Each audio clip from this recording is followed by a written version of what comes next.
Have you ever stopped for a second and asked yourself, which came first, the chicken or the egg? It sounds like a joke, right? But this question is one of the oldest and most mind-bending paradoxes in human history.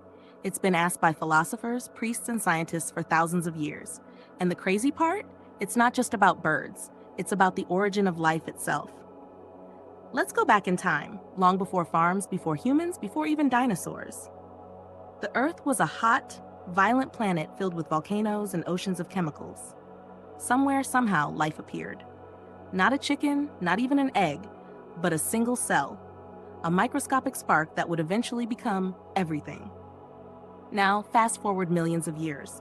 That single cell began to divide, evolve, and adapt through a process called evolution by natural selection, discovered by Charles Darwin.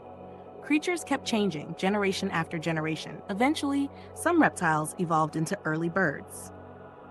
And here's where the story gets interesting. At some point in that ancient chain of life, a creature that wasn't quite a chicken, something like a proto-chicken, laid an egg. Inside that egg, due to a tiny mutation in its DNA, the very first true chicken was born. So scientifically speaking, the egg came first.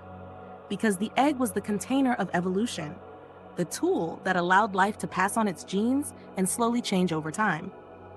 But hold on, if the egg came first, who laid it? That's where the philosophical part kicks in. If you define a chicken egg as an egg laid by a chicken, then technically the chicken had to come first. But if you define it biologically, an egg containing a chicken, then the egg came first. So, both are right, depending on how you define chicken. This question became a symbol in philosophy, the idea of infinite causality, or the loop of creation. Everything seems to come from something else. It asks, can something truly have a beginning? Or is the universe itself one endless cycle of cause and effect? Now, scientists have taken it even deeper. Modern genetics tells us that all animals share DNA with each other, meaning the chicken is just one branch of a massive evolutionary tree. We share genes with dinosaurs, with fish, even with plants. That means the egg existed long before chickens ever evolved. So technically, eggs were here hundreds of millions of years before chickens existed. But here's where it gets mind-blowing. If evolution is continuous, then there was never a single first chicken. There was only a gradual change, generation after generation, so subtle that no one could ever point and say, that's the first chicken.